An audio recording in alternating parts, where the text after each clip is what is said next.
Vamos iniciar com a oração. Nosso último encontro para o livro Coronavírus e Cristo.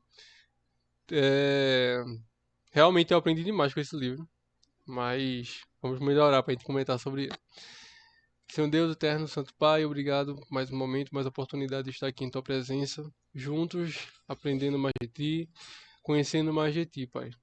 Nos ajude e nos dê sabedoria para que hoje venhamos a sair daqui com mais conhecimento do que quando estamos começando agora. Para que venhamos sempre a defender nossa fé, mesmo em meio às calamidades, nós consigamos, Deus, mostrar a Tua bondade, a Tua misericórdia e escapes, Deus, que o Senhor nos dá, para ficarmos alegres, mesmo em meio à dor. Nos dê sabedoria, sempre para andar nos Teus caminhos, nos persevere, Deus, nos preserve nos Teus caminhos. Em nome de Jesus, te agradeço por tudo. Amém. Então vamos lá, capítulo 9. Recapitulando, né? Nós iniciamos na semana retrasada a segunda parte do livro, Coronavírus e Cristo, que ele apresenta, John Piper apresenta algumas possíveis respostas da ação de Deus, da motivação de Deus em trazer o coronavírus. Então, o primeiro foi para mostrar o problema do pecado. Então, seria para mostrar à humanidade como o pecado afetou a nós, né? Então, essa resposta ia ser mais para um caso geral, onde afetava todas as pessoas e afetava até nós, filhos de Deus também, porque ainda estamos em pecado, né? Ainda estamos vivendo com a imperfeição do pecado.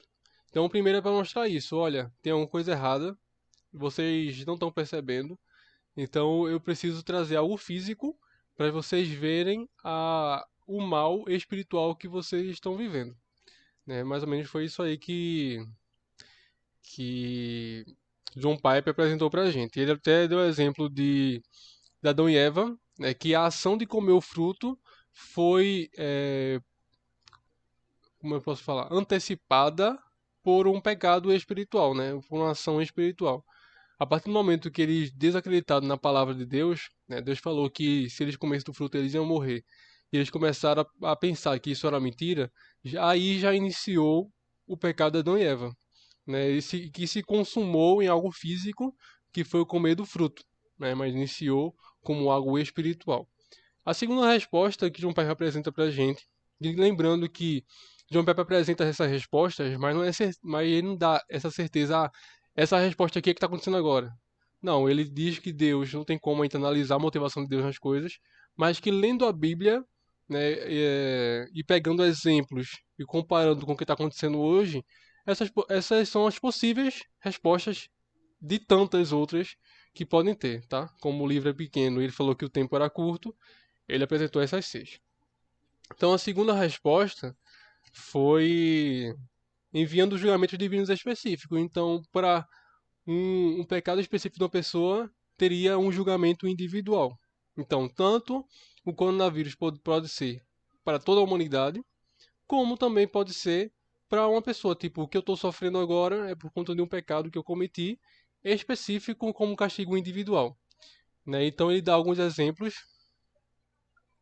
da Bíblia que isso ocorreu, né, como forma de julgamento divino para uma pessoa em específico, tá?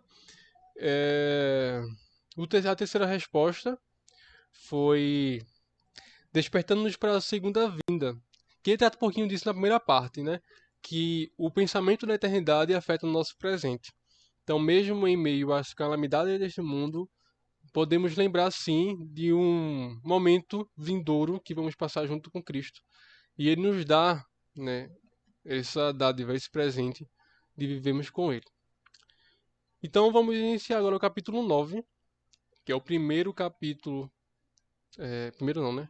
O quarto capítulo da segunda parte, que é realinhando-nos ao valor infinito de Cristo. Então a resposta 4 seria: o coronavírus é a chamada estrondosa de Deus para nos arrependermos e realinharmos as nossas vidas ao valor infinito de Cristo. Então, eu achei que essa resposta veio um pouquinho da primeira também, Que a partir do momento que nós reconhecemos o nosso pecado, conseguimos olhar para Cristo, né? Então, ele inicia falando aqui que o coronavírus não é exclusivo como chamado ao arrependimento. De fato, todos os desastres naturais, sejam inundações, fomes, gafanhotos, tsunamis ou doenças, são convocações dolorosas e misericordiosas de Deus para nos arrependermos. Então, o coronavírus não é um caso específico, né? Vários outros casos que podem ser tratados como uma chamada ao arrependimento dado pelo próprio Deus. Então, o exemplo que ele dá aqui é a Torre de Siloé. Torre de Siloé, meu Deus, que caiu. O nome é esse mesmo? É Torre de Siloé, né? Pronto, a Torre de Siloé. Eu acho que é. Peraí. É a Torre de Siloé. A Torre de Siloé e a chacina que Pilatos ordenou que fizesse com alguns judeus. Então, algumas pessoas. Isso está lá em.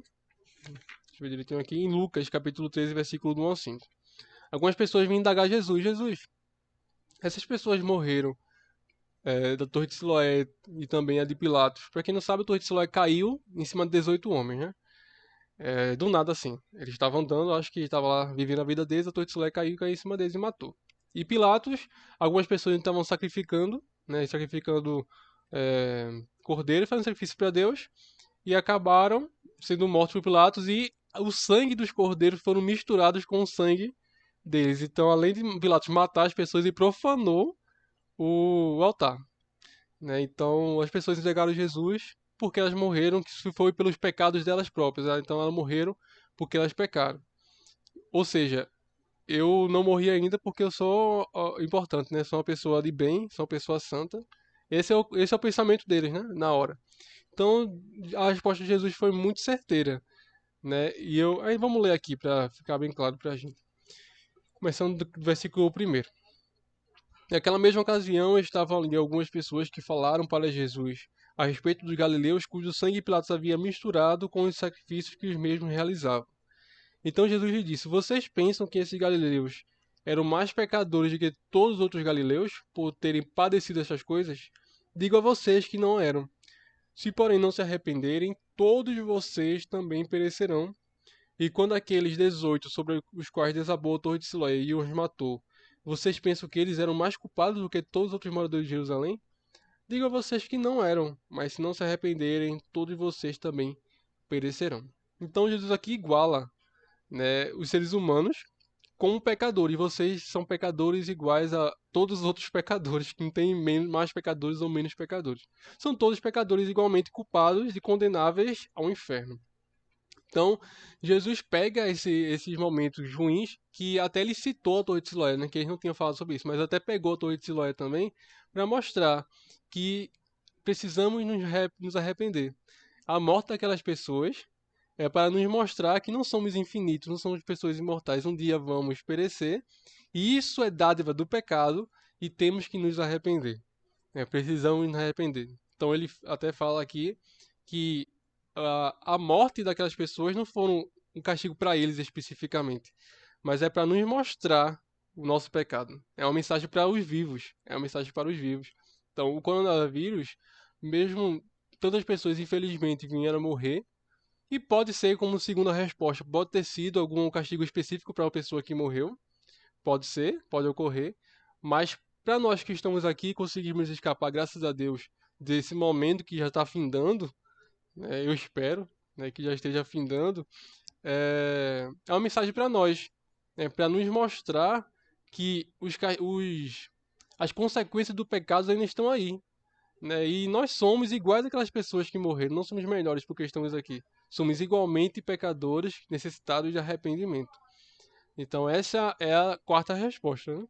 A gente conseguir ver os casos que estão acontecendo com outras pessoas, a gente escapou disso. Mas precisamos saber que se não nos arrependemos, vamos ter um destino muito pior. Né? Se não nos arrependemos, vamos ter o destino de condenação eterna. E isso a gente olha para Cristo. A gente valoriza Cristo a partir disso. Né? A partir desse pensamento de arrependimento, precisamos encontrar alguém que precisa ser nosso mediador. Né? Então, assim, aponta para Cristo. Então, é uma das respostas aqui de John Piper. É... Então, o que é que Jesus fala aqui? Ó? Ele cita aqui. Ele extrai um significado desses desastres que se relacionam com todos, não apenas com os que morreram. Nos dois casos ele diz, não aqueles que foram mortos por Pilatos e aqueles que foram esmagados pela torre não foram pecadores piores do que vocês.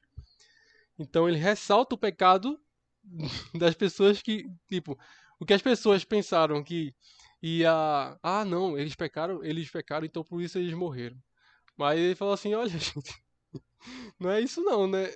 Não é isso que acontece não, tá? Eles morreram, mas você acha que eles são piores do que vocês? Os pecados de vocês, o que vocês cometem? Eu acho que e eu não vejo, não dá pra ver a resposta aqui, né? Que eu tô sem a Bíblia. Mas eles não tiveram uma resposta plausível. Eu acho que eles simplesmente se calaram, porque perceberam, assim é, como várias vezes Jesus conseguiu confrontar o pecado das pessoas por se acharem melhores, principalmente os fariseus, né? Os fariseus, mestres da lei. Então, várias vezes, pronto, obrigado, Bárbara. Várias vezes ele vai mostrar o quanto nós somos pecadores, né? Mesmo as pessoas mais morais possíveis, né, que mostram externamente melhores obras, eles vão continuar sendo pecadores. E esses momentos de dores, esse momento de catástrofes, mostra para nós que estamos escapando o quanto o pecado gera consequências horríveis, né? E o suprassumo dessas consequências é a morte, né? A consequência final do pecado para nós foi a morte física, né? Então, e eu sei que a condenação vai muito além disso. Mas, como a gente falou lá no início, Deus mostra coisas físicas para mostrar o mal espiritual. Então, a morte física mostra o mal espiritual do pecado em nós. Para as pessoas que não conhecem a Cristo, para as pessoas que nem querem saber de Deus, elas conseguem perceber que há algo errado através das coisas físicas que ocorrem, ou seja, vírus, mortes, guerras. Então, através disso, Deus mostra: olha, gente, tem algo errado, se arrependam e venham para Cristo, né? Venham para Cristo, para vocês sejam salvos. Tu ia falar alguma coisa, mas eu ler aí, né? Tu tava bulindo aqui, eu pensei que tava mexendo na Bíblia para abrir o.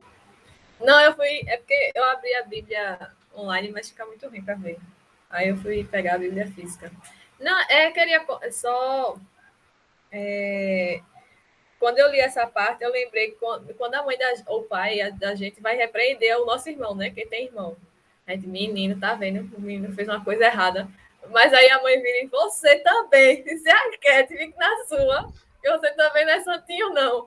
Então, eu lembrei bem disso, né? E aí a gente, Uhum. às vezes, quer só avaliar o pecado dos outros. Mas, tipo, aquela pessoa, vamos dizer assim, se aquela morte foi um castigo efetivo para aquela pessoa, né, para o pecado específico, ela já recebeu a condenação. Mas isso toda morte é uma lembrança. Obrigada. É uma lembrança de que a gente pecou também, que a gente também é pecador. Eu não sei se foi Paul Washer que disse isso, né? Que toda morte é uma lembrança do nosso pecado. É uma lembrança de como somos miseráveis pecadores. E a nossa única esperança é Cristo. Então, eu lembrei disso quando eu li essa parte. Aí, para finalizar esse ponto mesmo do significado da calamidade, aí Papa diz assim: em essência, ele disse que o significado daqueles desastres é para todos. E a mensagem é: arrependa-se ou pereça. Engraçado, como não só Jesus, né, mas tratando aqui a Jesus especificamente, mas não só Jesus. Várias pessoas, vários apóstolos ou pregadores do Novo Testamento, eles conseguiam pegar coisas que estavam acontecendo no nosso dia a dia e trazer o Evangelho, né? A partir de um desastre, Jesus trouxe uma mensagem de arrependimento. A partir dos ídolos de Atenas, Paulo trata sobre o Evangelho. Então, isso mostra a, não posso falar, a facilidade, né, que eles tinham em conseguir manipular as coisas ou o pensamento das pessoas, que no caso aí também o pensamento das pessoas era não se sentirem mais santas do que os outros, porque morreram e eles não, e trazer uma mensagem do Evangelho, né, em cima disso. Isso aí eu acho muito legal. Vamos lá. Então, uma chamada misericordiosa enquanto há tempo. Então, o que deveria nos surpreender, que o Piper fala aqui, é que não foram vocês os que. O que deveria nos surpreender é que não foram vocês os que foram assassinados e esmagados. De fato, se vocês não se arrependerem, um dia encontrarão um juízo similar. Foi o que eu falei no início. E acho que similar não é uma palavra tão legal. Porque similar à morte física, comparando com a morte com a condenação, acho bem pior. Mas assim, para mostrar que nós temos um destino. Nós, a humanidade, tá? Não tô falando nós, filhos de Deus, né? Mas a humanidade tem um destino. A humanidade pecadora que não se arrependeu tem um destino. E esse destino é o mesmo para quem morre agora por uma torre que caiu em cima dele, ou quem morre depois por conta do coronavírus, ou quem morre por velhice no finalzinho da sua vida, com saúde e tudo mais, mas acabou dormindo por conta da velhice, né? Tal. Mas não, a forma da morte não interfere no final, né, no juízo final, na condenação final, porque a condenação vai ser a mesma para cada um. Tanto é que isso, para nós filhos de Deus, o mundo agora, nossa vida terrena, o que a gente passar aqui não influencia em nada. Tô falando para passar aqui em dificuldades, né? Nada influencia na nossa felicidade de estar com Deus um dia. Claro que nós passamos por problemas e às vezes acabamos sendo. Nós entregamos as dificuldades, vamos dizer assim. Porque nós somos seres humanos influenciados pelo pecado. Mas, o. Como eu falei semana retrasada, as pessoas que estão fora, né, olham para nós e vê uma felicidade estranha em estar passando por algumas dificuldades e estar bem, né? Ou não estar pior do que ele, né? Em se segurar alguma coisa, em ter uma confiança em Deus. Isso. E eu tô falando isso porque eu citei, né, meu amigo do trabalho. Que ele falou que tem inveja das pessoas que têm fé porque conseguem passar por dificuldades felizes.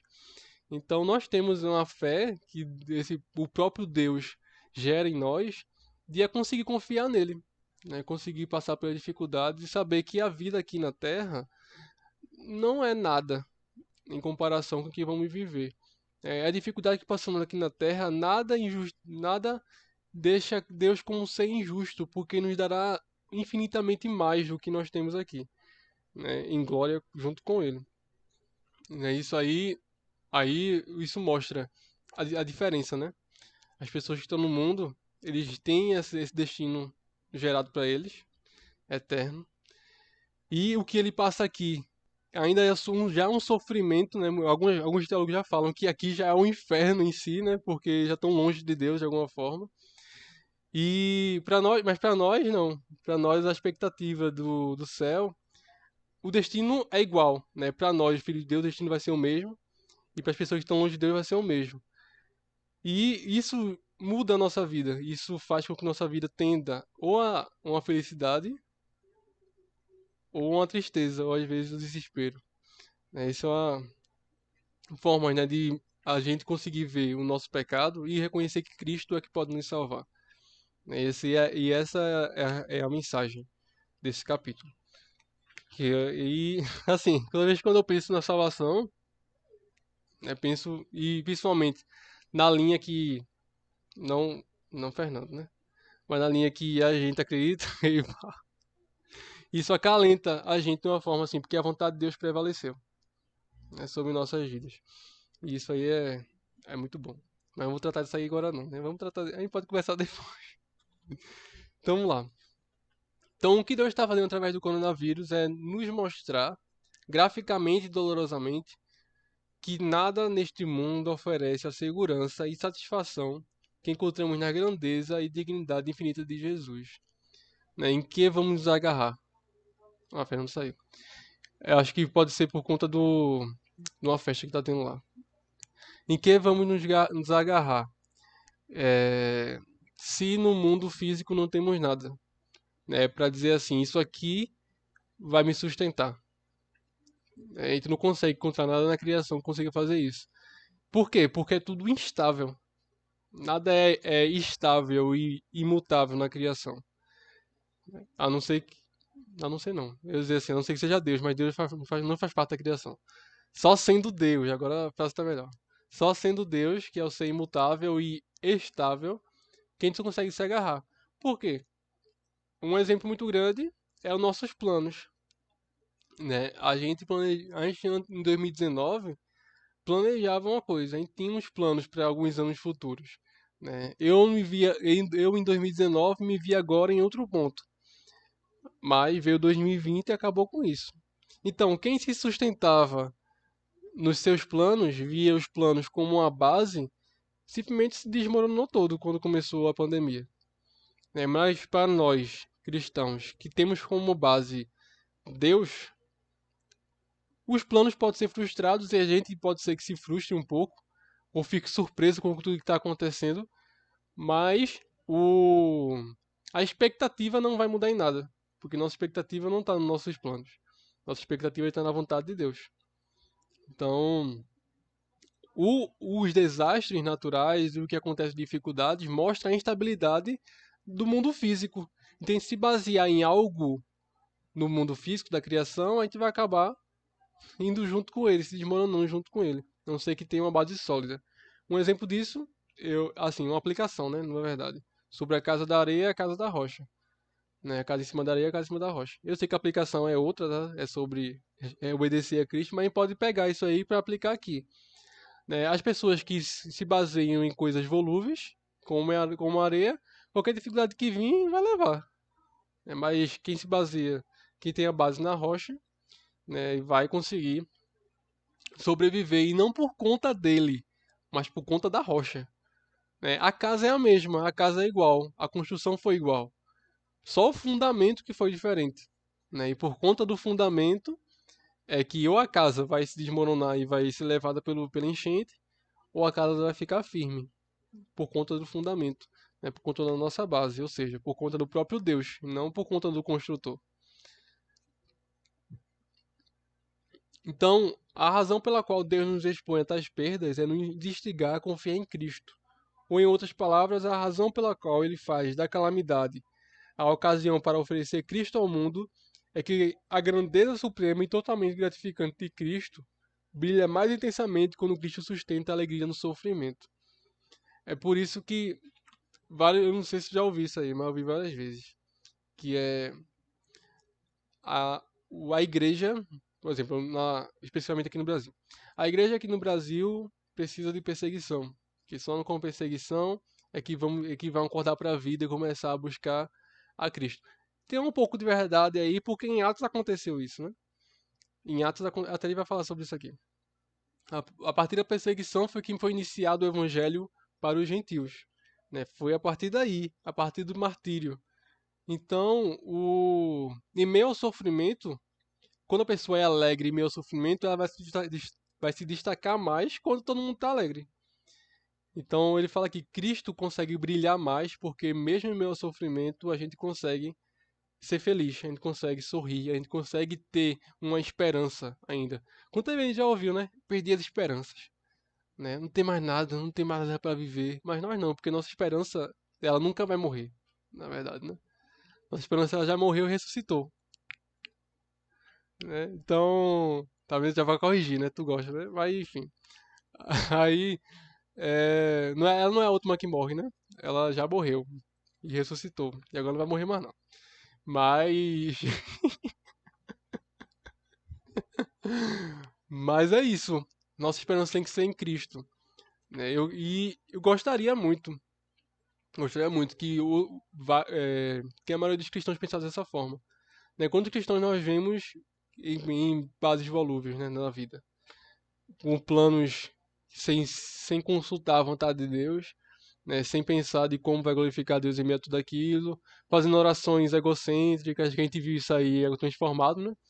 A partir até da oração a gente consegue ver. Então, qualquer dificuldade, uma pessoa dessa aí, que vai desmoronar os planos dela, ela vai cair. Porque a base dela, mesmo externamente sendo Cristo, mas no coração a gente sabe, a gente vê que não é bem assim. Eu tô escuro aí. Ah, clareou agora. Clareou. Vamos lá. Dom do desespero. Aí, Considere, por exemplo, aí falar aqui sobre Paulo, que é o desespero da própria vida. Ele fala de um episódio aqui que Paulo, na Ásia, ele teve perigo de vida, até o momento que não só ele, mas todo que estava lá, perderam as esperanças, assim, não perderam a esperança em Deus, mas se desesperaram ao ponto de, assim, acho que ele vai embora. Acho que acabou o nosso ministério. Acho que acabou a nossa vida por aqui. Vamos ler o trecho aqui. É 2 Coríntios, capítulo 1, versículo 8 ao 9. Quer falar alguma coisa? Não, ia perguntar qual era o texto. Calma, repete. Eu não lembro. 2 Coríntios, capítulo 1, versículo do 8 ao 9.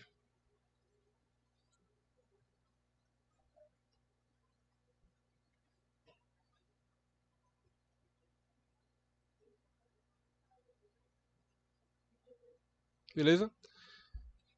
Vamos lá. Porque não queremos, irmãos, que vocês fiquem sem saber que tipo de tribulação nos sobreveio na província da Ásia. Foi algo acima das nossas forças, a ponto de perdermos a esperança até da própria vida. De fato, tivemos em nós mesmos a sentença de morte para que não confiássemos em nós mesmos e sim no Deus que ressuscita os mortos. Então, o que Piper chama aqui de dom do desespero é conseguir ver a mensagem que Deus está trazendo em meio às dificuldades. Né? Paulo vê aqui que ele está sofrendo perigo de vida, que na verdade é perigo de morte, né?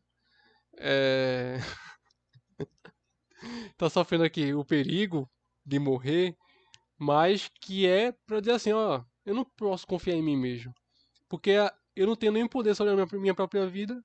Qualquer pessoa pode chegar e me matar. Então, eu não posso confiar em mim mesmo, eu não posso confiar no ar que eu respiro. Eu tenho que confiar em Deus. Essa foi a mensagem. E Deus e Paulo notou isso, né? Que a mensagem não foi confiar em si mesmo, mas confiar no próprio Deus, né? Confiar em Cristo. Então é conseguir. O dom do desespero é esse. Conseguir ver a mensagem de confiança em Deus, que Deus está mandando para nós, em meio às calamidades da vida.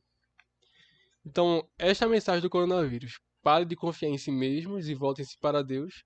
Você nem pode se conter a morte. Deus pode ressuscitar os mortos. Né? A gente não pode nem conter a nossa própria vida, mas Deus pode ressuscitar até os mortos. Então, né? E aí? Quem é a base mais firme aí pra gente, mais lógica pra gente sustentar? Senão o próprio Deus. Aí ele vai tratar sobre o espinho na carne, que até é aquele poema que tu mandou, né? Que eu entendi, agora eu entendi porque a tradução aqui é diferente. A tradução do poema é diferente, aí eu consegui entender melhor. Mas vamos falar sobre o espinho na carne de Paulo. Eu não vou nem falar sobre o contexto, porque tu já sabe, né? Do contexto do espinho na carne. Eita. Do contexto do espinho na carne de Paulo. E a frase legal que Paulo fala quando vai falar sobre espinho na carne é falar sobre mensageiro de Satanás. Foi um mensageiro de Satanás que trouxe o espinho na carne. Né? E é isso que mostra pra gente que até os mensageiros de Satanás estão à mercê da vontade de Deus. Por quê? O objetivo de Satanás não foi glorificar a Deus mandando aquele espinho na carne. Né? Assim como em Jó, não era para Jó conhecer a Deus, mas sim ele se afastar. Mesmo Deus permitindo que ele fizesse aquilo, o objetivo de Satanás não era fazer nada de bom para Jó, mas para Deus era. A mesma coisa com Paulo. O espinho na carne de Paulo, eu gostei do que João Pipe falou aqui, a motivação do mensageiro, assim, por assim dizer, que foi tirar a alegria de Paulo em ver aquela visão, né, em ter aquela visão esplêndida do céu, né, que ele fala que viu no céu. A gente não sabe até que ponto Paulo viu, mas ele viu alguma coisa além do que a gente consegue imaginar. Então, o mensageiro de Satanás, segundo o Piper fala aqui, eu gostei da interpretação dele, que é tirar a alegria que Paulo teve em Deus, né, propiciar aquele momento maravilhoso para Paulo.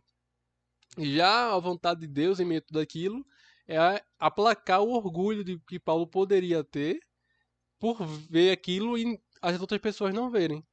Né? E além disso, ver aquilo não poder contar para ninguém também. Ele só podia contar que viu, mas não podia contar que aconteceu. Aí isso podia vir uma soberba né? Diz assim, só eu sei essa informação, né? Só eu sei o que eu vi. Então, aí o objetivo de Deus foi esse. Olha, calma aí, né? Vamos. A minha graça te basta porque você não é nada em relação a outras pessoas.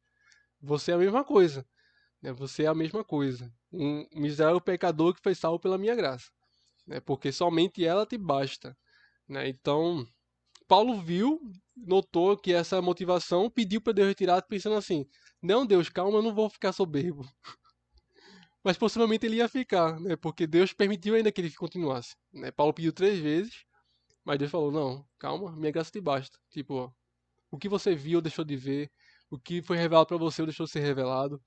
Isso não interfere em nada o seu nível em relação a outras pessoas, né? A gente vê Paulo como um nível elevado, né? A gente olhando pra gente, olha para Paulo, né? Não tem nem como. Mas para Deus não. Para Deus eu sou igual a Paulo. A igreja de hoje é igual a Paulo. Em questão de pecado e em questão de ser salvo pela graça. Não tem nada de diferente aí, né? Tanto é que as obras não vão salvar ninguém.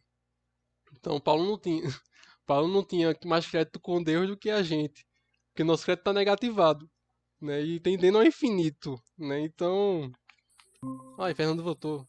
Então, não tinha diferença.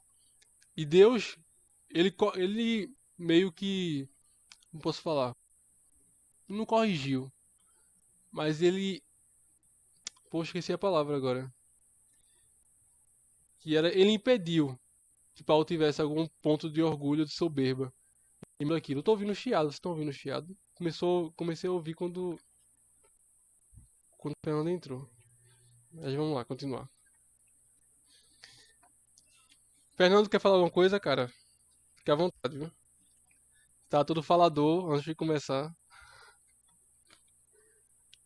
Vamos lá. Instigar. Oi, Não, tá tranquilo, pode continuar. pronto. Vamos lá. A gente tá falando aqui sobre o espinho na carne de Paulo, viu? Como. A gente primeiro falou sobre o dom do sofrimento, né? A gente conseguir ver o ensinamento de Deus em meio aos sofrimentos, em meio às ruínas que podem acontecer, e conseguir ver o ensinamento de que confiar em Deus é melhor. E o espinho na carne de Paulo. Não é isso? Eita, eu voltei demais. Calma. Ah, aqui. O espinho na carne de Paulo. Né? Que Deus consegue ver o ensinamento de aplacar a soberba de Paulo por ter a visão do céu. Com o espinho, esse sofrimento individual de Paulo foi o ensinamento também de Deus. É, e como o diabo está à mercê de Cristo. Mesmo que a motivação do diabo fosse diminuir a felicidade de Paulo em ter visto aquilo, o objetivo de Deus foi diminuir a soberba de Paulo, aplacar a soberba de Paulo, para que não se orgulhasse por ver aquilo. Então, mesmo tendo motivações diferentes, mesmo o diabo fazendo aquilo, mas Deus, pela vontade de Deus, foi para um objetivo muito maior. Ele reconheceu e Paulo reconheceu isso. Ô, Bárbara, tu estás aí? Tô. Tu pode. Tu tem aí aquele poema completo? O poema do. Meu celular descarregou. Eita, deixa eu abrir aqui então, peraí. Que tem um Deixa eu poema ver do se eu Espírito. consigo. Que eu não sei nem quando foi que tu mandou isso aqui pra mim.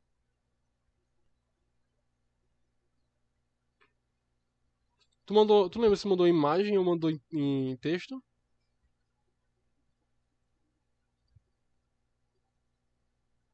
Ah, aqui, achei. Alô? Bárbara? Eu achei.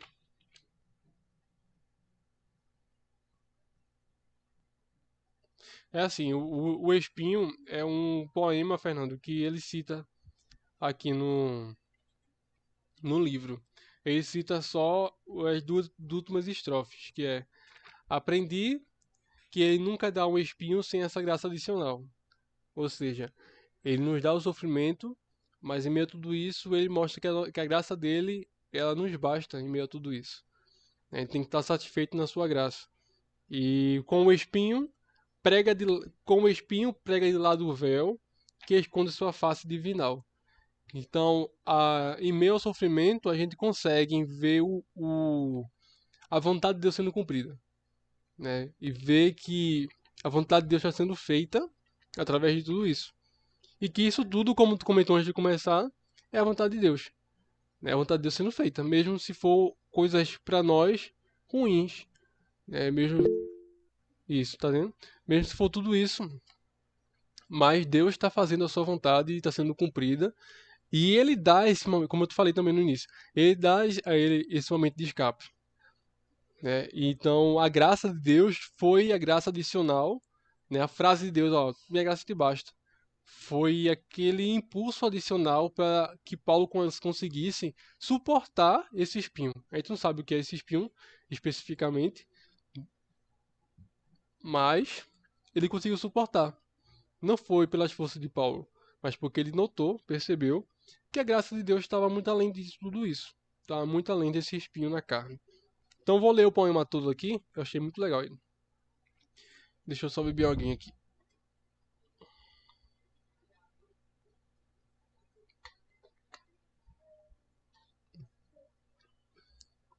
Vai descarregar, Fernando? Isso, meu celular só carrega com um jeitinho, sabe? Ah, descarregar. Aí Tá com eu, ele aí? É pro celular. eu tô usando ele. Ah, entendi. Aí tu vai sair? Eu vou ficar até o celular descarregar totalmente. Beleza. O poema completo é assim: ó.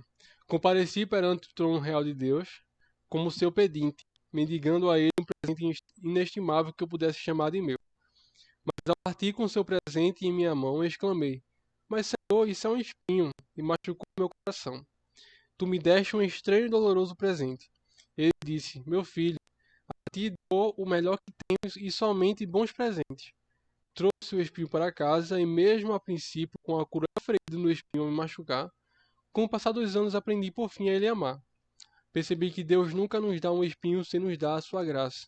Ele usa o espinho para afastar e prender o véu que sua face está a esconder. Acho bem legal esse. Quem é o autor? Ou autora? A autora é Martha Snell Nicholson. Martha Snell Nicholson. Achei bem legal. Bem legal esse. Tipo, eu consegui estar satisfeito em meio ao sofrimento. Mesmo com aquilo que Deus me dá, pra mim é ruim. Mas como ele falou aqui, ó. A ti dou o melhor que tenho e somente bons presentes. É, quando é que um pai, aí até Jesus fala sobre isso, né? Citando Jesus.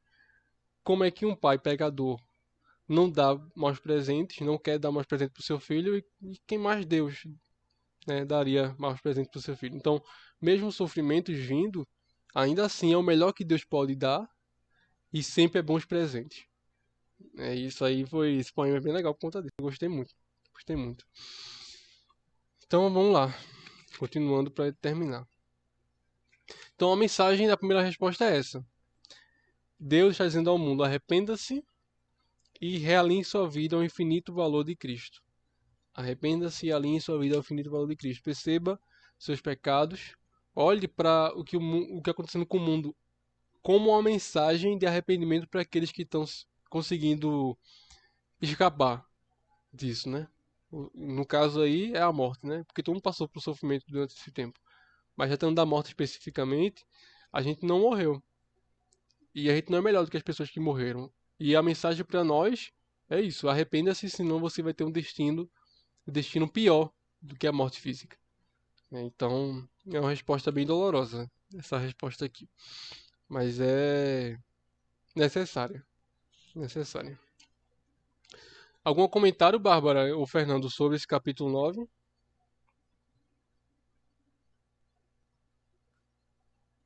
Tá tranquilo por mim. Beleza. Simbora. Capítulo 10. Próxima resposta. Resposta 5. O coronavírus é a convocação de Deus ao seu povo para superar a autocomiseração e o medo e com alegria corajosa fazer as boas obras do amor que glorificam a Deus. Deixa eu só ver aqui que eu não vi antes o que é autocomiseração. Se alguém souber, já pode falar também.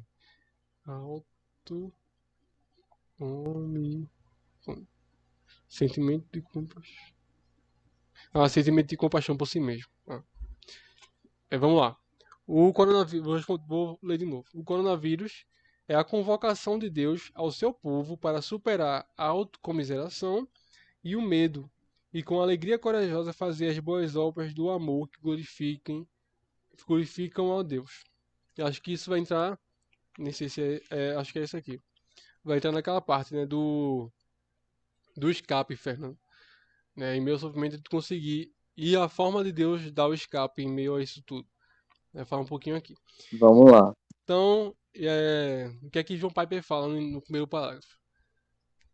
Jesus ensinou aos seus seguidores: brilhe também a luz de vocês diante dos outros, para que vejam as boas obras que vocês fazem e glorifiquem o Pai de vocês que está nos céus.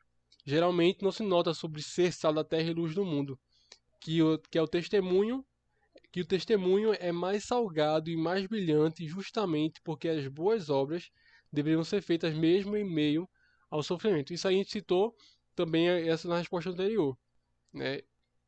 Jesus brilha mais porque em meio ao sofrimento ele continua a brilhar. Esse destaca. Porque o sofrimento normalmente se entristece. Mas através de Cristo a gente consegue ser feliz. E isso é um destaque em meio ao sofrimento. Se todo mundo está feliz, está todo mundo igual, né? Mas se em meio ao sofrimento a gente consegue confiar em algo com a plenitude, né, da eternidade em nós, então a gente vai se destacar. Então a gente vai ser esse sal e vai ser essa luz, porque a gente vai fazer as boas obras mesmo em meio a dificuldades. Então, por que ele cita isso aqui? Ele fala porque pode incluir o sofrimento nisso tudo também, né? Porque no Sermão do Monte, assim quando ele acaba o capítulo 11, se não me engano, deixa eu ver se é o capítulo 11. 11 ao 12. Quando vai terminando, ele começa a falar sobre as perseguições. Né? Bem-aventurados vocês que sofrem sofrimentos, alegre-se e exultem, porque grande é o seu galardão nos céus. É mais ou menos isso aí, né? Não estou falando exatamente como está lá. Mas ele linka, né? Eu acho, né, um contra a perícope, né? Tem muitos prós, né, que ajudam, mas tem esse único contra, assim, que a perícope às vezes distancia o mesmo assunto, né, de dois, assim. Então, quando Jesus acaba de falar sobre a gente conseguir se exultar em meio às perseguições, ele vai começar a falar sobre a gente ser o sal da terra e a luz do mundo. Né? Ele já linka um assunto com o outro, como uma forma de dizer assim, gente, vocês devem fazer diferença, vocês devem salgar e iluminar esse mundo também em meio aos sofrimentos, também quando vocês estiverem passando por isso aí em cima que eu falei. Né? Exultem e alegrem-se porque vocês são o sal da terra e a luz do mundo. Fiquem felizes porque grande é o seu galardão no céu, porque vocês são o sal da terra e a luz do mundo. Então, esse assunto do sal da terra e a luz do mundo também pode ser linkado ao sofrimento, né? Como porque o assunto é corrido do sermão.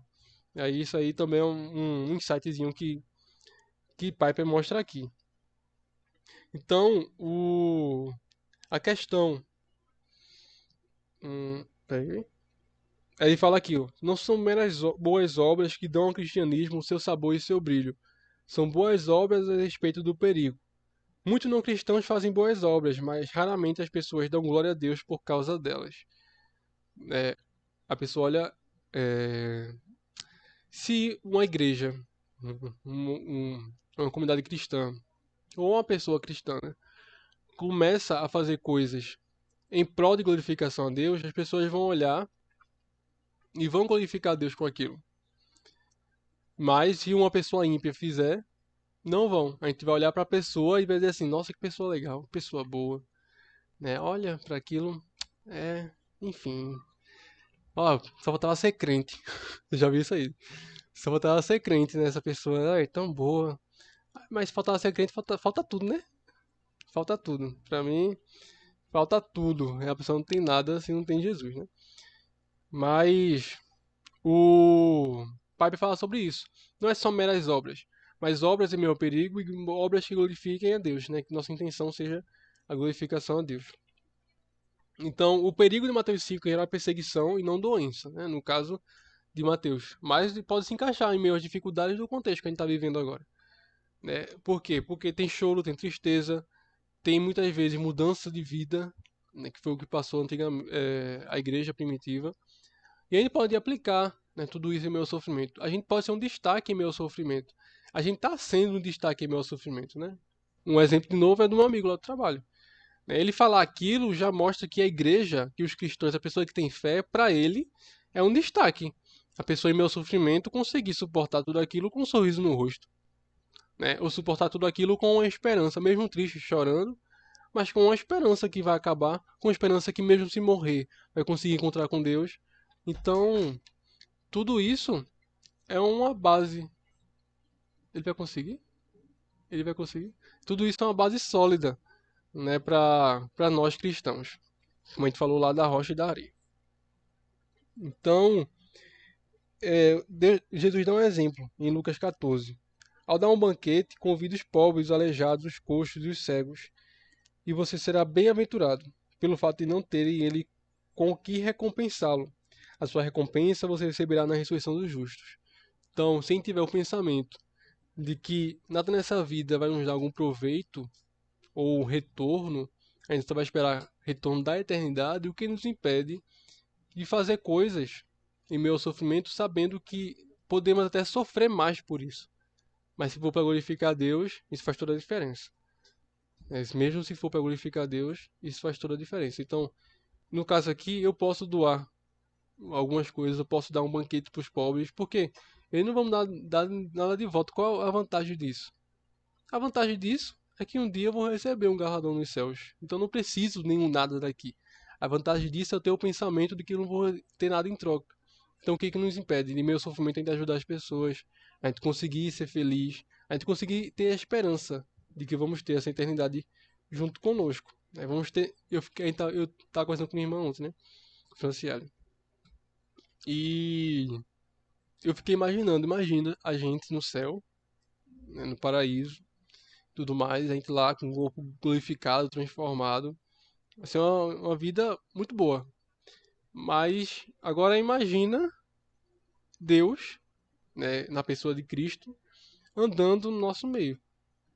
Né? Ele vai estar entre nós ali. A gente vai conseguir ver ele. Então, ver a ele, né? Ver a ele.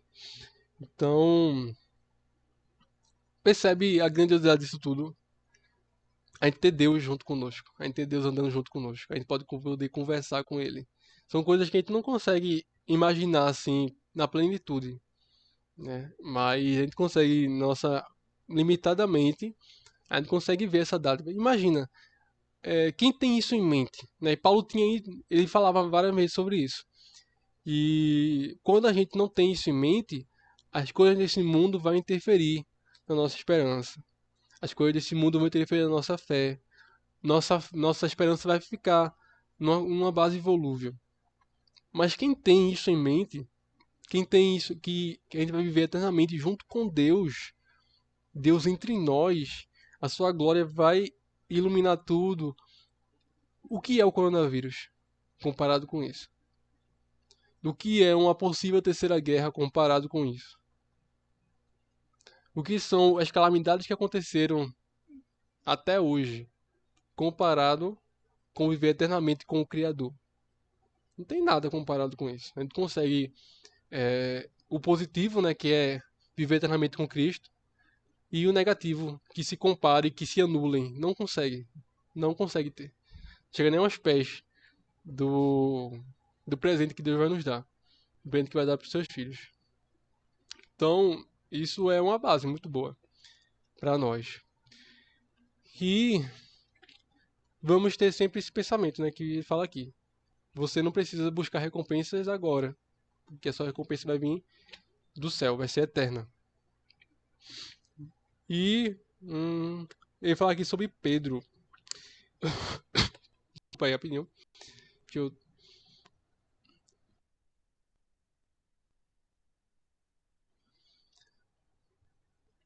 Voltando. Pedro também faz o mesmo ponto sobre as boas obras diante do perigo. Ele diz: Os que sofrem segundo a vontade de Deus entreguem a sua alma ao Filho Criador. Peraí. Os que sofrem segundo a vontade de Deus entreguem a sua alma ao fiel Criador na prática do bem. Em outras palavras, não deixe a possibilidade ou a realidade de sofrer impedi-lo de fazer boas obras. E eu acrescentei uma coisa nessa frase aqui. Não deixe a possibilidade ou a realidade de sofrer impedi-lo de glorificar a Deus. Né? Então, não se resume só às boas obras, impedi-lo de você glorificar a Deus. Se a glorificação a Deus está tendendo você a um sofrimento maior, continue no caminho da glorificação a Deus. Esse era um impulso da igreja primitiva, né? Eu estou falando de igreja primitiva porque a gente viu a história, né, de pessoas que morreram assim no início de tudo, como mártires da igreja primitiva, e isso impulsionava eles. Até o autor de Hebreus fala sobre heróis da fé também, né? E o que impulsionava eles é saber que essa terra aqui não é passageira. A verdadeira pátria é celestial. E como a igreja hoje tem se esquecido disso. Né? Não é mais pregado isso sobre o céu, sobre o inferno, sobre o destino eterno, né, da gente. Não é mais falado. Normalmente é falado mais em como desfrutar dessa terra, né, de como viver melhor possível, como ser uma pessoa feliz, como ser uma pessoa próspera, né, como usufruir das coisas aqui. Mas não fala da eternidade. E, como eu falei, né, a partir do momento que esquecemos da eternidade, temos uma base arenosa. É uma base que com a chuvinha a casa vai ser levada. Porque nossa base não é o Evangelho. Nossa base não é a esperança do Evangelho. A esperança do Evangelho é vir junto com Deus. Se tu não tiver isso, não vale nada. Toda a nossa crença de fazer os planos, de conseguir realizar as coisas, aí vem uma pandemia que destrói isso tudo, não vamos continuar. Então a mensagem é essa. Se arrependa, que é a mensagem anterior, e pratique obras de glorificação a Deus, mesmo se isso vai fazer você sofrer mais. Mesmo se isso vai atrapalhar a sua vida terrena. Atrapalhar, né, entre aspas. Então, isso é o que Pedro fala aqui. Não impeça que a realidade da possibilidade de você sofrer mais, não impeça você glorificar a Deus, não impeça que você faça as boas obras. Por quê? Porque o próprio Cristo fez isso. Né? Então, se a gente tem Cristo como exemplo, e até a gente se diz cristão porque nós somos imitadores de Cristo, até aquele mistério Jesus Copy fala muito sobre isso, né? Cópias de Jesus. Sermos cópias de Jesus. Então, como vamos ser cópias de Jesus se nos afastamos do sofrimento que nos leva a glorificar a Deus? Se o próprio Jesus, no momento do Getsemane, ele sofrendo, suando sangue, ele continuou. Por quê? Porque quis seguir a vontade do Pai. Ele queria obedecer aquilo que já estava sendo prometido há vários anos atrás, desde a criação. Desde a criação, em Gênesis 3,15, ele já foi prometido em Cristo. Então, ele continuou. Ele iria sofrer mais? Iria. Ele sofreu mais? Sofreu. Mas isso glorificou ao Pai. Isso glorificou ao Pai. Então levou ao sofrimento maior, mas isso glorificou ao Pai. Os apóstolos morreram por conta disso. Ou foram presos na casa de João. Mas mesmo assim, eles continuaram, mesmo sofrendo mais. Por quê? Porque isso glorificou ao Pai. Não só os apóstolos, mas várias pessoas depois deles que morreram, principalmente na época da Igreja Católica, tudo mais, naquela época bem louca teologicamente, né? E eles morreram, por quê? Porque o meu sofrimento, o caminho do sofrimento era o caminho da glorificação. A mesma placa que indicava sofrimento é o mesmo caminho que outra placa que indicava glorificação a Deus. Né? E nós, na verdade, né? Não só eles, mas nós temos que seguir esse caminho. Se for esse caminho do sofrimento que glorifica a Deus, nós temos que seguir. Então essa é difícil, né? Eu tô falando aqui, aí como fala, é fácil falar. Realmente é fácil falar. Mas é o nosso dever. É o nosso dever. Não é fácil, mas é o nosso dever. Como cristão, saber isso. Se for caminhos de paz e caminhos de glorificar a Deus, é muito bom, né? E ter essa opção, né? Mas às vezes não temos. Às vezes não temos. Então, Cristo morreu. Nós temos que seguir esse exemplo. Vamos continuar aqui. Portanto, um dos propósitos de Deus no coronavírus é que seu povo mate a autopiedade, ou a autocomiseração, e o medo, e se dedique a boas obras na presença do perigo. Os cristãos se inclinam para a necessidade. Pode ver aqui, ó. Os cristãos se inclinam para a necessidade, não para o conforto, em direção ao amor, não à segurança. É assim que nosso Salvador foi para isso que ele morreu. A gente não segue isso. Eu tô falando, a gente não segue o caminho normal do mundo, né? Se o caminho normal do mundo segue para a segurança financeira e tudo mais, a gente pensa em ajudar os pobres. E eu vejo isso muito hoje, né? Quando na guerra. Ó, gente, vocês podem falar que minha garganta não tá bem. Eu tenho que dar uma pausa. Aí vocês podem comentar alguma coisa, mas quando começou, quando veio o primeiro ataque da Rússia contra a Ucrânia, o que eu mais vi de vídeos aqui no YouTube foi como a guerra afeta a nossa vida financeira. Como a guerra vai afetar a economia mundial. E ninguém se importa com várias famílias que foram mortas lá.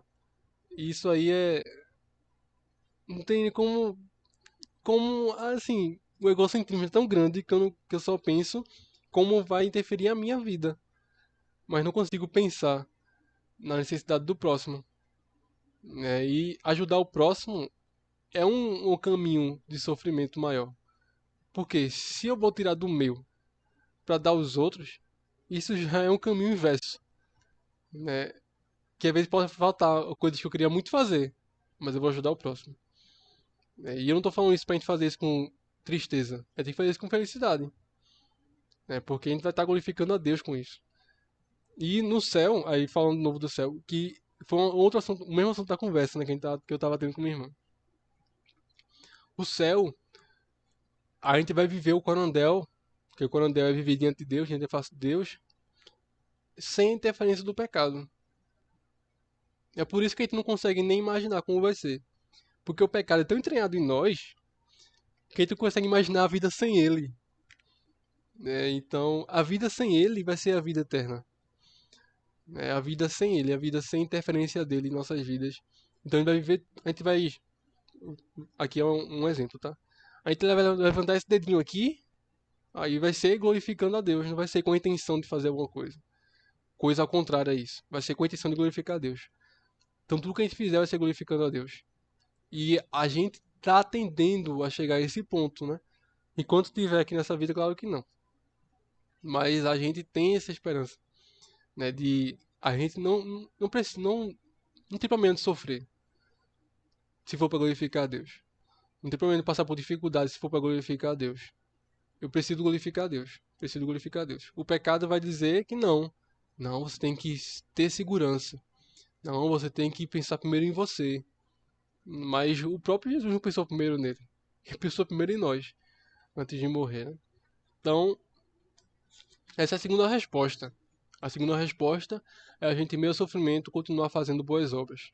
Obras que glorifiquem a Deus. Não é meras boas obras. Que qualquer um pode fazer, como o Piper falou. Nós temos que fazer boas obras que glorifiquem ao nosso Criador. Glorifiquem ao nosso Deus. Então essa é a segunda resposta e essa é específica para cristãos.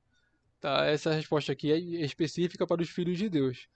Nós temos que aproveitar os sofrimentos para fazer boas obras, seja elas qual for. Se a sua boa obra for ajudar os necessitados, faça isso.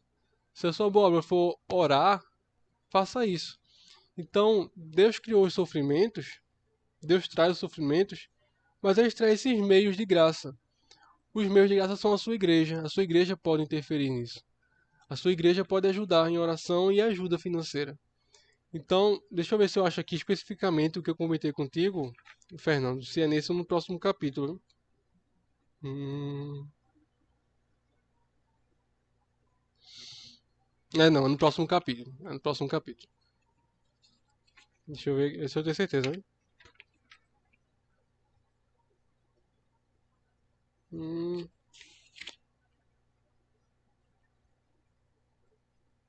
Ah, não, é nesse capítulo mesmo, é nesse capítulo mesmo. Ele trata, ele fala aqui sobre uma praga, que teve duas pragas no Império Romano. Teve. Hum, olha aqui.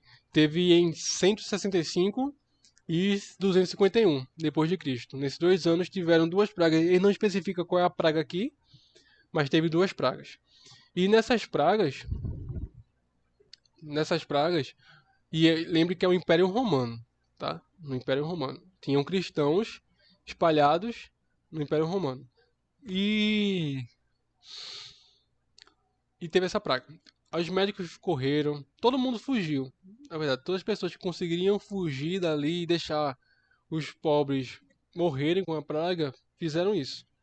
Só que a igreja não, os cristãos não fizeram isso, né? Então, Deus trouxe o sofrimento da praga, mas trouxe a igreja para fazer algo que glorificasse a Ele, para continuar nas boas obras. Deixa eu ver se eu acho especificamente aqui. Hum, hum. Aqui. Não há contradição entre ver o coronavírus como um ato de Deus e convocar os cristãos a correrem riscos para aliviar o sofrimento causado. Desde que na queda Deus submeteu o mundo ao pecado e à miséria, ele ordenou que seu povo buscasse resgatar os que perecem, mesmo que tenha sido ele quem determinou tal juízo. O próprio Deus veio ao mundo em Jesus Cristo para resgatar as pessoas de seu próprio julgamento justo. É isso que a cruz de Cristo significa. Portanto, as boas obras do povo de Deus incluirão orações pela cura dos enfermos e para que Deus retenha sua mão e reverta a pandemia, providenciando a cura. Oramos pelo coronavírus e trabalhamos para aliviar seu sofrimento da maneira que Abraham Lincoln orou pelo fim da guerra civil. E trabalhou para acabar com ela, mesmo que a entendesse como um juízo de Deus. Então, nós temos o poder, eu estou falando entre aspas, tá? Porque tem que ter o poder de Deus, mas temos como falar com Deus, como meios de parar isso, orar e fazer algo, né? Orar e agir, porque Deus também providenciou esses meios para que ele fosse glorificado. Então ele manda o sofrimento, manda, mas ele tem meios de aliviar esse sofrimento. Tem meios de fazer com que esse sofrimento consiga ser algo transitório, né? Consiga ser passageiro. Tanto é que teve um imperador, o imperador Juliano, ele escreveu uma carta, até da época dessas pragas lá em Roma. Veja como Deus foi glorificado e como o cristianismo aumentou mais nessa época. A carta dele diz assim, ó, esse aqui é um trecho. O ateísmo, que o povo romano tratava os cristãos como ateus, porque não acreditava em fazer o quê? Impedir para que pare? Isso. Então, não existe erro. Tá entendendo? Não, Hum. não existe erro algum. A gente pode pedir cura, a gente pode pedir o fim do sofrimento, a gente pode pedir com que ele pare isso, né? Mas nós temos que aceitar se ele não fizer, porque ele pode Isso. fazer isso segundo a sua vontade, ele pode. Mas Deus usa a oração como um meio de fazer a sua vontade. Então nós temos que orar sim. Temos que orar para que a pandemia acabe. Temos que orar para que a guerra não aconteça. Temos que orar para que ele venha proteger as pessoas inocentes que estão lá morrendo ou estão em perigo, né? Em qualquer momento pode cair uma bomba em cima deles. Temos que orar por isso sim. Mas se ele não fizer, temos que continuar sendo gratos, né? Então isso é difícil para a gente, né? Aceitar a vontade de Deus, né? Tô falando a gente no geral, tá?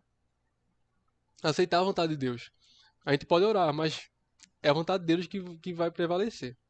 Então não é nenhum erro a gente pedir, né? Pedir proteção àquelas pessoas que estão lá, pedir para que não aconteça e tudo mais. Não é erro algum. Isso aí é um dever nosso. É um dever nosso orar pela paz. É um dever nosso orar pelo fim dos sofrimentos. É um dever nosso. Além do dever, nosso dever também agir. Além de orar, é nosso dever também agir. Assim que puder, se eu tenho essa oportunidade, tenho que fazer essas boas obras também, né? Para que até a minha oração seja feita a vontade de Deus até sobre minha vida, né? Eu conseguir, né, fazer a vontade de Deus através da oração e também através da ação, né? Até o povo fala, né? Oração, orar e ação no final. Essa é boa, mas também faz sentido, né? Ação. Então não vamos só orar. Assim que tiver a oportunidade, vamos agir. É claro que não podemos ir para a Rússia e para a Ucrânia fazer algo lá. Então, a única opção que nós temos é orar para que Deus proteja, né? Orar para que a guerra não aconteça. Nosso dever como igreja é orar assim por eles, né? Nenhum erro não. Então, qual foi a carta de Juliano? Lembrando que o ateísmo aqui são os cristãos, tá? Que os romanos falavam que os cristãos eram ateus. Ateus para a religião deles, né? Isso aí não está errado. Não. O ateísmo avançou especialmente através do serviço amoroso prestado aos estranhos e dos seus cuidados com o enterro dos mortos. Então, os cristãos, que muitas vezes nem eram médicos, mas cuidavam dos doentes, cuidavam de pessoas que ficaram lá e até enterravam os mortos, né? Cavavam as covas e colocavam os mortos. É um escândalo que não haja um único judeu que seja mendigo e que os galileus ateus cuidem não apenas de seus próprios pobres, mas também dos nossos. Enquanto aqueles que nos pertencem procuram em vão a ajuda que nós deveríamos lhe prestar. Veja a gravidade que Juliano fala aqui, ó, ele fala: é um escândalo que não haja um único judeu que seja mendigo. Imagina, no Império Romano, eu sei que ele pode estar fazendo uma hipérbole aqui. Pode estar fazendo. Vai dizer que não tem nenhum. Mas para ver que eram poucos os judeus mendigos por conta dos cristãos. Por conta dos cristãos. Os cristãos fizeram uma obra tal durante essas pragas que não tinham mendigos nas ruas e além de ajudar os próprios do povo dele, ainda ajudavam o povo do Império Romano. E o Juliano, ele ataca as pessoas de Roma, que eram da mesma religião que ele. Por quê? Porque as pessoas da nossa terra vêm pedir ajuda a gente e ele não ajuda, mas vem um povo ateu e vem ajudar a gente. Então veja como a igreja aproveitou as calamidades para conseguir glorificar a Deus e praticar as boas obras e ainda assim mostrar o evangelho. Mostrar o evangelho. Que provavelmente aqui muitas pessoas foram convertidas, né?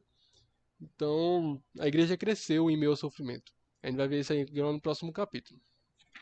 Algum comentário sobre esse capítulo, gente? O capítulo 10.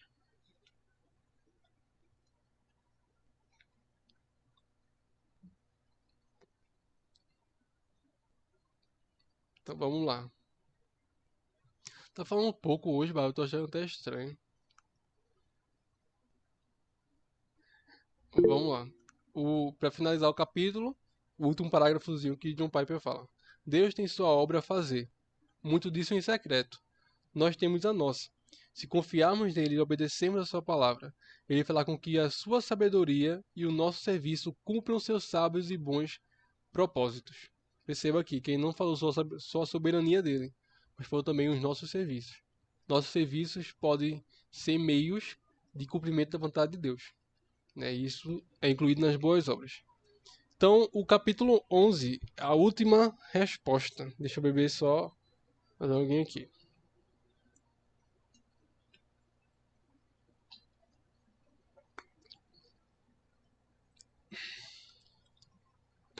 Vamos lá. A última resposta. Resposta C. Através do coronavírus, Deus está desprendendo as raízes dos cristãos acomodados em todo o mundo para libertá-los para algo novo e radical e enviá-los com o Evangelho de Cristo aos povos não alcançados do mundo. Então, ele fala que está tratando aqui. O coronavírus pode estar tratando missão, né? Mas ele diz, logo no início, que não é a curto prazo, mas sim a longo prazo. A longo prazo, as pessoas se despertarão para as missões. Então, aí ele fala aqui no início, ó, conectar o coronavírus a missões pode parecer uma ideia estranha, porque a curto prazo o coronavírus está inibindo as viagens, as migrações e o avanço missionário. Mas não estou pensando a curto prazo.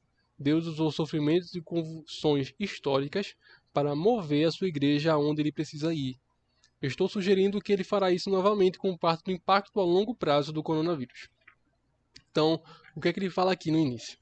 Ele fala sobre a perseguição que eclodiu no início lá da igreja primitiva, que é falado em Atos. Se não me engano, Atos capítulo 7. É por aí. Não sei exatamente o capítulo. Mas, quando começa a tratar de Estevão, né? Estevão foi o primeiro mártir. Foi o primeiro mártir da igreja primitiva. Se eu estiver errado, por favor, me corrijam. Mas foi o que eu lembro, é o primeiro mártir. E a partir daí foi iniciada uma perseguição ferrenha contra a igreja. E na grande comissão, Jesus fala: ó, vocês vão pregar em Jerusalém, em Samaria, né, e até os confins da terra. Só que, assim como o povo de Israel, pronto. Então, ou a gente tá tudo muito certo ou todo mundo errado, né? Pelo menos tá aí no mesmo caminho. A igreja, os judeus no Antigo Testamento, eles fizeram, a igreja primitiva foi a mesma coisa. Os judeus no Antigo Testamento, eles prenderam a lei para eles próprios. Até Deus falava para falar para outras pessoas, só que acabaram não falando, né? Acabaram só, assim, não falaram nada e até se afastaram também, né? Se for no Antigo Testamento, dá para ver como é que foi a história de Israel. E na igreja, eles não estavam levando, eles só estavam pregando aos judeus, não estavam indo aos gentios, né? O único episódio de Paulo que foi pregado aos gentios, um dos poucos, foi no Cornélio, que foi o primeiro. Isso foi depois de muito tempo, porque Deus teve que fazer alguma coisa para que Pedro fosse até lá, porque se fosse por ele mesmo ele não iria. Então precisou de uma perseguição. Não entendi. Ah, sim, sim, eu entendi. E teve que Deus fazer algo, mostrar alguma coisa assim mirabolante para que ele fosse. E tipo, precisou uma perseguição. Precisou que o povo se espalhasse. A partir do momento que Estevão morreu e Paulo começou a perseguição, liderar a perseguição contra a igreja, foi assim que a igreja se espalhou e começou a pregar até os confins da terra, por conta de um problema. Então, a curto prazo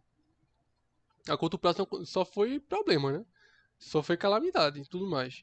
Mas a longo prazo a igreja se espalhou e conseguiu aumentar, não só em Jerusalém, não só em Samaria, mas conseguiu alcançar os confins da terra, né? E depois com Paulo, né? O Paulo foi o apóstolo dos gentios. Começou a pregar na Ásia, em parte da Europa, né? Então, ele alavancou também. Mas perceba que antes mesmo, quando ainda Paulo era perseguidor, a igreja cresceu em meio ao sofrimento. Então ele pega o coronavírus como algo a curto prazo que não está ajudando muita coisa, né? Mas que a longo prazo esse momento de privação de fazer algo pode despertar a vontade, né, de ir para outros povos e de ir para a evangelização de outros povos, né, para buscar outros povos com isso. Então, é bem curtinho essa segunda parte. É, é bem pequeno mesmo, mas a resposta é essa. Exatamente. Exatamente. Então a gente consegue, tipo, algumas pessoas agora, né, agora não, né? Em 2020, 2021, que tava, 2020 tava pior ainda, né? Mas esse tempo pode ser assim. Começa a ficar agoniado por estar parado, quer fazer alguma coisa e venha despertar, né, o chamado de Deus de ir para fazer missão, né, de viajar para os lugares, tudo mais pode acontecer. E a longo prazo, a igreja pode crescer em alguns lugares que antes não tinham chegado ainda ao evangelho, né? Então, isso é um pensamento bom, é um pensamento esperançoso, né, de que algumas pessoas vão ver esse momento ruim para evangelizar, né, para não só aqui entre nós, mas conseguir ir para outros povos evangelizar.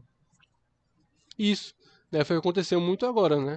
A gente usou a internet como um caminho, o único caminho de conseguir alavancar, né, durante aqui a pandemia, né? E tipo, graças a Deus, Várias pessoas se despertaram mesmo. E infelizmente teve umas que não prestam, trouxeram coisas que nem não estão nem aí, nem a ver com nada. Mas tem várias pessoas que trouxeram bom conteúdo cristão, né? E às vezes até conferências, congressos, momentos que antes a gente não conseguia chegar porque era presencial em outros estados do país, foi online, né? E todo mundo conseguiu se juntar e participar, né, juntos do mesmo local. Então, e não tem desculpa da pessoa descrente não participar também, porque é na tela do computador. Então, Piper não inclui isso aqui, né? A longo prazo pode vir a emissão, mas a curto prazo a gente conseguiu achar vários meios de evangelização, né? Vários meios de compartilhar conteúdo, vários meios de conversar sobre o evangelho, sobre visões, né, que a gente tem diferentes e tudo mais. Foi uma coisa muito boa que a gente fez, que o sofrimento causou, né? O coronavírus causou esse avanço, né, de conversas, de evangelização e ainda o achado de um meio, né, que antes estava na nossa cara, só que a gente não usava tanto assim, né? Algumas pessoas usavam aqui e ali, mas não com o tanto que está hoje. Que o ficar em casa fez com que a gente fizesse, né? Por exemplo, o Clube do Livro aqui ser online é uma amostra do coronavírus, né? Antes seria, se fosse fazer nossa época normal, seria uma roda de lá na igreja falando sobre esse livro aqui. Mas Fernando não estaria lá. Ele não conseguia chegar. Exatamente. E Fernando não chegaria lá. Então, assim é uma pessoa descrente. Assim é uma pessoa descrente chegando em locais assim que não consiga compartilhar o evangelho. Então, essa foi uma forma que o sofrimento causou. Uma parte boa que o sofrimento causou. Então, vocês têm algum comentário sobre esse capítulo? Mais algum comentário?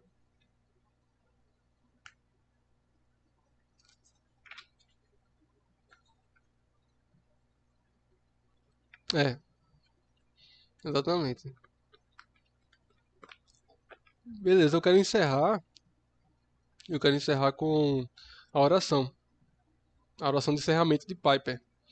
Que ele escreveu aqui uma oraçãozinha, eu quero ler a oração. Tá? Pra a gente encerrar o nosso encontro. Vamos lá. Pai, em nossos melhores momentos, por tua graça, não estamos dormindo no Getsemane. Estamos acordados e ouvindo a oração do teu filho. Ele sabe lá no fundo o que deve sofrer, mas em sua perfeita humanidade ele clama: se possível, passa de mim este cálice. Da mesma forma, sentimos já no fundo que essa pandemia é designada em tua sabedoria para propósitos bons e necessários. Nós também devemos sofrer. Teu filho era inocente. Nós não somos. No entanto, em nossa humanidade menos do que perfeita, com ele também clamamos: se possível, passa de nós este cálice. Faze rapidamente ao Senhor o trabalho doloroso, justo e misericordioso que resolveste realizar. E aqui está tratando aquele negócio que Fernando falou, né, sobre se é certo ou errado falar. É quem está orando, mesmo a gente sabendo que é merecedor do sofrimento, a gente está aqui orando para que Deus afaste isso da gente, afaste o sofrimento, traga paz. Não te demores em julgamento, não demore a tua compaixão. Lembra-te dos pobres, ó Senhor, de acordo com a tua misericórdia. Não esqueças o grito dos aflitos. Concede recuperação, conceda uma cura.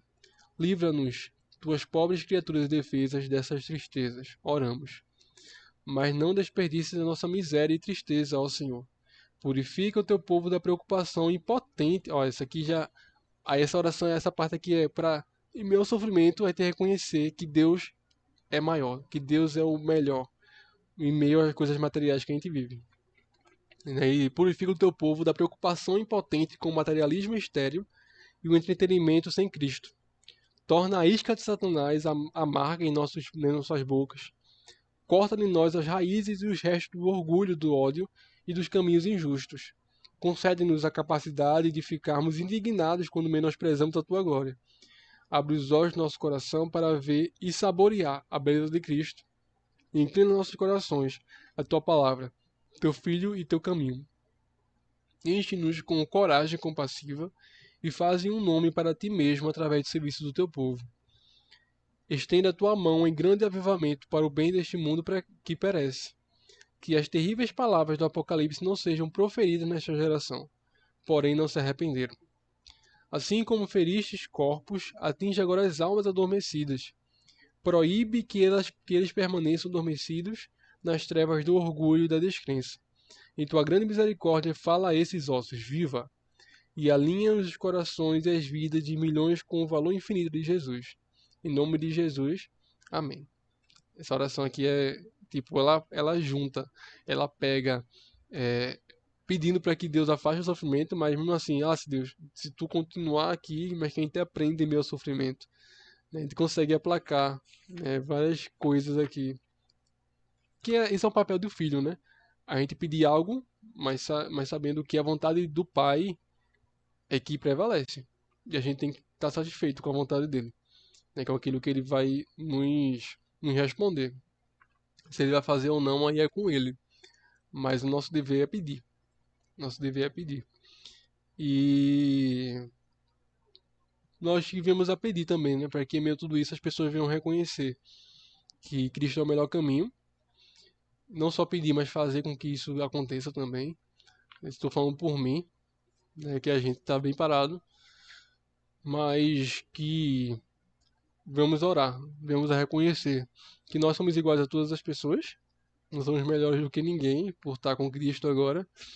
Que a graça é um favor merecido que Deus nos deu. E que venhamos a proclamar isso, né? Que venhamos a proclamar isso ao mundo. E engraçado, né? Um livro sobre sofrimento, no final, é um ensinamento de proclamação do Evangelho. Um ensinamento de mostrar ao mundo a perfeita alegria que vem de Cristo.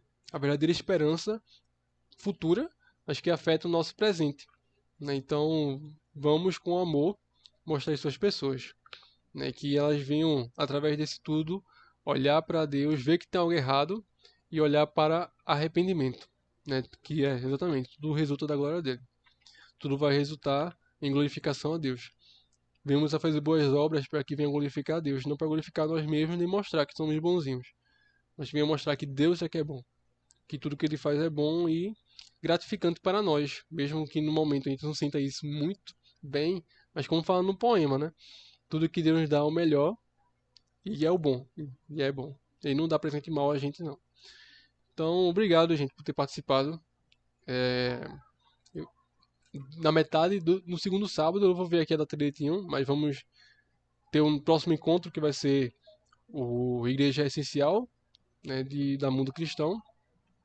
Quem não tem um livro físico, eu vou mandar o PDF, como eu falei já, é de graça, né? Então não tem nada de pirata aí, tá? Pode divulgar, pode distribuir. Então, também, se você quiser distribuir para outras pessoas, fique à vontade. Não necessariamente que elas vão participar aqui do clube, mas para elas lerem também, que é importante, assim, que ele bate de frente com a onda de desigrejade que está tendo agora, né? Por conta dos momentos online que a gente teve para cultuar a Deus, por conta da necessidade que estava tendo, muitas pessoas se acomodaram com isso e não estão indo mais para a igreja, né? Estão aproveitando que tá híbrido agora, né? Então, tá online, ao vivo. Muitas pessoas investiram muito, né? A igreja de Fernando é um exemplo, né?